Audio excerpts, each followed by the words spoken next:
Gaano siya ka-challenging? Doing the business and marketing and Yeah. connecting with the Filipino is very hard. Pero kasi nung time na yon, parang there is no community. What advice can you give doon sa mga nagsisimula pa lang? Sa akin sa mga Filipino, you have to spend your money wisely. Kami dito sa Sinag, yan din talaga yung gusto nating i-embody that when we are together, mas nagniningning tayo, we shine brighter.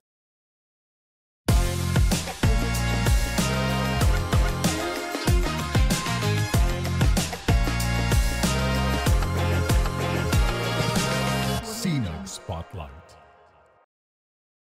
Hi and welcome to Sinag Spotlight. Makakasama natin ngayong araw na to ang isang Filipina who runs multiple businesses.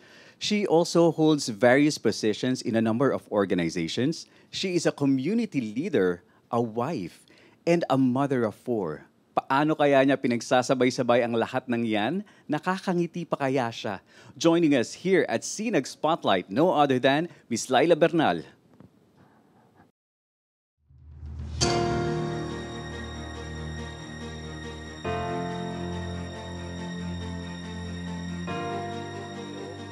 Hi, Miss Laila.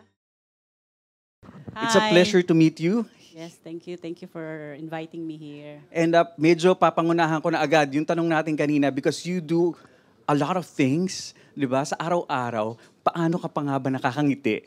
Oo, oo nga, paano pa ako nakakangiti? But of course, if you have inspiration and willingly smiling to the world that you're still alive, you wake up in the morning. So, I see. Yeah. Pero sino yung inspirasyon mo? of course, my family here in Doha and sa Pilipinas and my community. Right, of course. And you've been here from which year? For 2002. 2002. Kasi doon ka sa Pilipinas talaga din lumaki, no? Pero pagdating mo dito sa Qatar, what were your expectations? Ano yung mga iniisip mo na magiging buhay mo pagdating sa Qatar? Buhay, of course, hindi ko ma-expect yung expectation ko. Siyempre, unang-una is parang giving good life to my family. Then, job is not really like parang katulad sa Pilipinas. So, in-expect ko na medyo talagang mahihirapan ako, especially ibang lahi yung kasi sa atin naman sa Pilipinas, they orient. Right. So parang they give you simple orientation na kung ano ang i-deal mo. Kumbaga, here. nagkakaroon ka na ng background Ng kung ano nga background, ba yung yeah. i-expect mo. But of course, things are different kapag Oo, nandun ka na, nandun ka na, no? oo. So what were those initial challenges na kinaharap mo nung pagdating mo dito sa Qatar? And how did you overcome that? First thing siguro sa food. The time Okay. we don't have much food. The first time I arrived, it's around like midnight midnight. So pagdating pa lang namin sa accommodation namin, I was like shocked kasi walang bed. Right. So we decided to go out, and it was very empty. Doha before it's really Yeah. empty. Yeah, I and know. then we have only like yellow orange taxi. Exactly. Yeah, then we don't have money. Mhm. So when we were walking around the street, nakita namin ng KFC. It was a KFC, that was Yeah. the first restaurant we eat. And then yung naalala pa namin, they give us 100 rial Okay. for the food. I mean for allowance. So when we eat the meal, we are all crying. We are 13 ladies. We're crying kasi parang na-homesick agad kami for the first day nang nandito kami sa Doha. So sige lang, okay, kaya natin yan. Oo. So, yun talaga yung kumbaga Oo. yung initial Yeah. challenges. Oo. And naalala ko yung sinabi mo na parang way back then, talagang konti pa ng mga Filipino restaurants. Oh, yes. Wala pa, parang the time hindi pa rin kasi kami aware kung sino-sino yung mga restaurant. So, ang nakikita lang namin, like for example, kung may Filipino restaurant, ang niisip agad namin, we have to go eat in Right. KFC. Kasi parang yun yung branding na. Kaso walang kanin pa nung time na yun yes, yata, Yes, wala. Then wala pa namang wala pang Filipino Exactly. fried chicken. Is that one of the reasons why you ventured into a Filipino restaurant? Not really, pero siguro way back in the Philippines, I really enjoy cooking. I enjoy cooking. Then I have a little karinderya in front of our house. So Yeah. I grow up. I feed my family with that kind of little business. So Right. Kasi meron kang restaurant, di ba? And then you also have a catering business. Catering, yeah. Pero prior niyan, ang unang-unang mo talagang binuksan was a salon. yes, salon. So, what inspired you na bumuo ng isang negosyo, first and foremost, and bakit salon? No, that salon. It's just happened. One of my friend, she's my friend also from same work. Hindi kami ang sponsor niya. So they went back to they went back to Philippines for good. So I don't have any don't have any choice to run the I business. see, okay. So one of the the oldest staff sabi niya sa akin, "Ma'am, upo ka na lang sa sa reception." So ay wala naman akong alam sa pagiging sa pagtatrabaho sa salon. So sabi ko, sige, okay, I will try. Then I went back to Philippines. Then pagbalik ko, sabi ni husband, sabi niya, okay, magstay ka na sa salon. And then I have a small baby pa. Zainab was 2 years old. So Zainab was 2, then my daughter Zahara, she is almost 5. Right. So dinadala ko sila sa salon, nandoon kami, doon na sila Right. lumaki. Actually, dyan nga ako papunta eh. Parang, paano mo ngayon minamanage? Because you met your husband also here in Qatar. Yes. And then you eventually have kids. Ngayon, 4 na sila, no? Yes, sir. So, back then, when you were starting a business, gaano siya ka-challenging? It's very hard. Pero kasi nung time na yon, parang there is no community. There is no community. I was like always searching, wala pa tayong Facebook, wala pa Right. tayong nag-start Facebook, I think it's just starting that year. Then Friendster pa, mga ganon. So, ang ginawa ko para lang makilala siya, I joined all of this networking. Okay. So just to sabi ko, magjo-join ako sa, I think Para may mga meet na mga kapwa yeah. Pilipino. Forever Living, most ng mga Exactly. na product from Philippines. I join, I register. I Yes, see. So, oo. doon pala talaga nagsimula Oo. ang network ni Miss Laila. Yeah. Joining a number of groups, mga yeah. networking groups. Yeah, ano? nagbabayad ako ng registration para lang ang ginagawa ko, naging style ko, how to introduce the business because Right. mostly ng client ang salon that time. Puro mga ibang lahi. I want the Filipino to come to the salon because I have a Filipino staff. Right. And then I having hard time to deal with the Arabs. Right. Especially yung language barrier. Oo, It's yung very culture hard. kasi, di ba? Yes, We oo. need to adjust with the culture. So, sabi ko, sige, ganun na lang gagawin ko. So, ginawa ko, parang mag-register ako. Then, when they call to buy, I met them in the salon. I Nagiging see. parang... Marketing doon kami, strategy, Yes, diba? iba din. Nakakuha sila ng sa akin ngayon. Okay, ganun pala yan, ano? Ganun Okay. ginawa ko. Sabi ko, okay, like for example, kukuha sila sa akin ng product. Sabi ko, okay, nasa salon ako, pumunta ka doon. Pero actually, naalala ko yung mga panahon na yan kasi I've been here for a long time na din. And during those early years ng 2000s or even late 90s, nung pumupunta ako dito, parang feeling mo, kasi tuloy na nabanggit mo, no, parang wala pang masyadong connectedness within the Filipino community. But what I do feel back then, kapag nakakakita ako ng kapwa Pilipino, parang gusto ko na agad siyang maging kaibigan. Oo. Mas, parang mas warm nga noon eh. And when you get to have a group of people networking together, that's when you really have connections, build friendships over time. And ito ba yung naging rason din on how you became instrumental din sa Filipino community? Oh yeah, of course, ito talaga yun eh. Parang sa akin kasi that time, parang doing the business and marketing and Yeah. connecting with the Filipino, it's very hard. But of course, leadership in the community is something different. Yeah. And you're already playing a number of roles. Yeah, asawa ka, nanay ka, Oo. may negosyo ka. So, paano mo naisip, sige, magpapasok pa ako dito sa mga Filipino community events and I'm going to be managing a number of activities. Yes. I remember actually my mentor with the event Miss Annie Barcelona in Rocky, Tito Rocky. So nung ang salon ko is located in Montaza. So, paikot-ikot lang ako. Wherever I go, I go around and see there is Filipino business, ganyan. Then nakita ko yung isang Doha trendsetter na vlog na ganyan. Owned by Miss Annie, Yes, di ba? owned by Yeah. Miss Annie. So I went inside. I do the interview with the staff. Okay. So parang sabi ko, ay ano ba na to? Parang I want to be friend with this, yung mga staff niya. Tapos na ano niya na ano ko na Pilipino pala yung may-ari. Then ito, sabi ko dun sa isang staff na, uy, anuhin mo naman, sabi ko, I want to meet the owner. Okay. Ganon. Then somehow, Miss Annie will become friends. Until now, we're still friends. yeah. Then, yeah. And naging member din kayo pareho ng kulinarya. Tama ba? No, Pati ba si Miss We Annie? built the community, I mean the organization UFEC. We started the community UFEC because of And UFEC is the United Filipino Filipino Entrepreneurs. Entrepreneur, in Qatar. Mga negosyante. Actually, dati pa lang, kapag sinabi mong grupo ng mga negosyante, alam mo na nandyan si Miss Annie and si Miss Laila. We are, I think, the pioneer girls. We are 4 ladies na nag-handle ng UFEC. Okay. So, that time na nakilala kami, then because Miss Annie, she is very into the event. She bring a lot of artists. So, I supported her sa mga project niya. So, lagi ako nag-sponsor. Sige, okay lang. Papakainin ko. I don't Ikaw mind. sa food, siya sa event. Yeah, I don't mind Okay. nang mag-support kasi I was thinking about na kailangan, syempre, it's going to help my business also.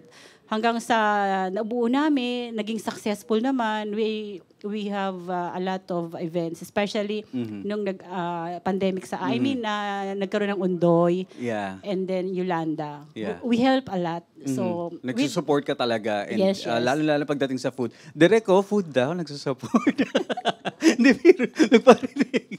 No, of course, these are things on how we can actually strengthen yung relationship, yung bond within the community when we support each other. And Yeah. kami dito sa Sinag, yan din talaga yung gusto nating i-embody.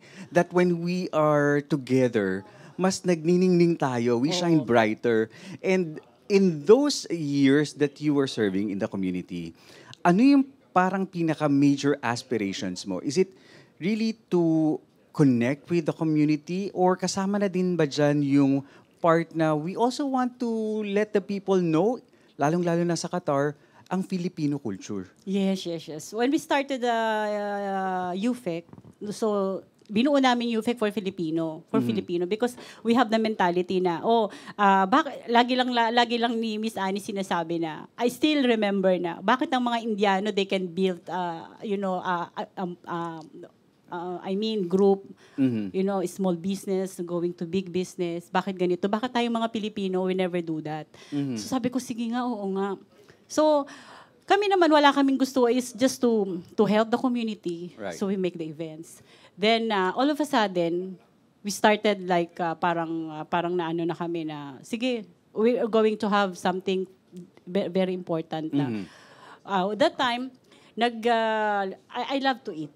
I love to go to different places to eat. So one time I went to one of the restaurant in Bin Mahamud. I ate to that restaurant and I really love the food. Yung cleanliness nila, magaling yung service nila. It was not, yung UFEC is not yet founded. Okay. Hindi pa siya nabuo na that time. So actually, in-interview ko na naman yung mga, alam mo yun, repeat lang. Yung staff doon, yung crew. Staff, oo. So parang naisip ko, parang sarap magtalyo ng restaurants. So then hanggang sa, ayun na, nag-meet kami nung may-ari, with Miss Annie, then we do the UFEC. Hanggang sa parang kasi pag sa event it's like it's like unity with the food. Right. Doon din sa event natin mapapakita natin sa mga foreigner o sa Qatar na we are here na mga Filipino. Ito yung values and culture namin. So meron sa food, meron sa non-food, meron din sa regional. So parang sa isang event, you can showcase yung Filipino values, culture and Yeah, actually, even the group that you formed, kasama ka sa bumuo ng kulinarya, di ba? Yes, kulinarya. So talagang ito ay nagpo-promote ng Filipino food. Yes. So I'm just curious kasi you of course are married to a Qatari national. Yes. And you're promoting Filipino culture sa Qatar. So how is the dynamics pagdating sa bahay, syempre, magkaiba kayong kultura, mas nananaig ba yung Filipino culture? Actually, Or pagdating kasi nababalance? sa bahay kasi, my kids grow up with the Filipino housemaid, helper. So, pag wala kasi ako, nasa Filipino, yung mga nani nila Filipino. So, parang hindi masyadong, actually, yung husband ko, hindi siya masyadong nag-Arabic with my kids. As they okay. speak English. So the food naman, with my husband, he eats Filipino food. So Oh, hindi wow. masyado... Ano favorite Filipino food niya? Of course, tinola. Okay. Mostly mga sabaw. So Okay. hindi kami masyadong nahirapan Mhm. yung sa bahay. How about the kids? Ano mga gusto nila mga pagkain? My son, he loves my son now, the oldest one, he loves kare-kare and adobo. Oh, wow. Most of them, they eat adobo. Actually, they Okay. eat adobo. So, may mga certain food talaga na favorite nila. Mhm. Pero yung kare-kare and then nauso ang sisig. They love sisig also. Yeah, okay. So you are promoting Filipino food, Filipino culture. What are the cultural values that are important to you? Mga Filipino values that you would want to pass on or, transfer sa mga susunod pa sa mga anak mo, sa mga magiging apo? Ano yung mga Filipino culture na gusto mong bit-bit nila? Lagi nilang sinasabi sa akin. Now I started na they have to call kuya and ate. Because in Arabic they don't call wala silang ganyan yung kuya, yung the biggest brother, yung mga ganyan. So I started na talagang from the beginning. I told them, "Oh, this is your kuya, this is your ate." And then start saying po. Actually, Yeah. Yung po is very important sa mga bata. yung pagrespeto sa Oo, nakakatanda. yes. Kasi ayan talaga yung isa sa mga traits ng mga Oo. Filipino na parang kapag ka hindi ka nag-opo or Yes, nag-po, parang hindi ka magalang, no? oo, parang bastos ka. Oo. And nowadays, a lot of kids hindi na masyadong gumagamit Yes, niyan, ano? yes. Lalong-lalo na pagdating sa social media, even in casual conversations, parang medyo nawawala na yun. Tsaka yung pagmano. Mhm. Before, when yung bata pa sila, nagsabi ko, you have to bless, ganyan-ganyan. Kaso, syempre, alam mo, na-adapt naman nila yun. But when they grow up, they forget because, syempre, nahiya Yeah, na sila. oo. Syempre, yung culture natin with the Filipino and Arab culture is different. Yeah, Pero nung yeah. they are small, yung mga nasa elementary pa, Well, actually, even the Arab culture naman is also almost the same Yeah. pagdating sa respect to elders. Yes. So kumbaga, I do think na sa household nyo talaga namang makikita yon kasi on both cultures, meron talagang high regard for someone who is more experienced in life than you are. So ngayon, looking back doon sa una mong pagpunta dito sa Qatar in the early 2000s, hanggang sa state ng buhay mo ngayon. So, what advice can you give doon sa mga nagsisimula pa lang? Doon sa mga Pilipino na pupunta ng Qatar or ng ibang bansa and wanted to venture and they are looking for that greener pasture? Sa akin kasi you always going back. Ano ang dahilan mo bakit ka pumunta? Some of the Filipinos kasi they spend a lot with their material thing. I started the savings. So, ako talaga when I was even in the Philippines, I love to save my money. Sana all. Iba kasi No. talaga, di ba? Pagdating dito, kumita ng malaki, bili ng bili, no? I'm not, siguro dumating din sa part ng buhay ko yung dito sa Qatar na yung parang naging shopaholic ako. I cannot sleep because I want to buy these shoes, I want to buy this bag. Pero that time, siguro I already save and I already invest something in the Philippines. Pero when I started, especially with my business, I'm always thinking about, kailangan after kong magbayad ng mga salary, ng mga dues ko and everything, I have to save some money. Exactly. I started buying some property in the Philippines. So, ganun ako nag-start. So, ang sa akin sa mga Filipino, you have to spend your money wisely and how Right. and when you will to spend. And it's not, it's hard to say no. Exactly. But when pandemic hit us, I learned so much. Exactly. Grabe Yeah. talaga yung naging Yeah. epekto niyang pandemic. Ang dami nating naging realizations. So sa ngayon, you still play a number of roles, wearing different hats. Is there something else that we can expect from Miss Laila? Now I'm the president of I mean, of an organization. OFIEM, FOM, pangalanan yeah, natin. Kasali din ako yes, dyan. okay, yes. So, but now, because I think because they always saying that if you become a president, this is your exit to the OFIEM. So now I'm switching my community. I'm now into my running sports community. Okay. Yes. Parang sabi ko, it's about time na i-switch naman natin yung life natin to something benefits, yung hindi lang yun sa wealth and everything natin investment. I think Filipino and then the OFW, it's about time na look up yung health natin. Yeah, exactly. Especially during the pandemic, isa talaga to sa mga pinaka-importanting lesson natin. Yeah, I learned how to bike because of the pandemic. Exactly. Yung nga sasabihin ko, apart from running, you were also cycling and maraming naturo sa atin ang pandemic. Pero ngayon, for my final question, kasi here at Sinag Digital Media, ang ibig sabihin kasi ng Sinag na word, na Filipino word, means a ray of light, di ba? So, what does Sinag personally mean to you in the context of your life's journey? Para sa akin siguro, especially sa life natin in Doha, to become a good leader, you have to follow. You know how to follow. And to lead is not easy. And to become followers, it's not easy also. So, kailangan lang talaga natin, whatever dream you have, kailangan, andun yung integrity natin sa community natin. Then, whatever makes you happy, do it without hesitation. Yes. Yeah.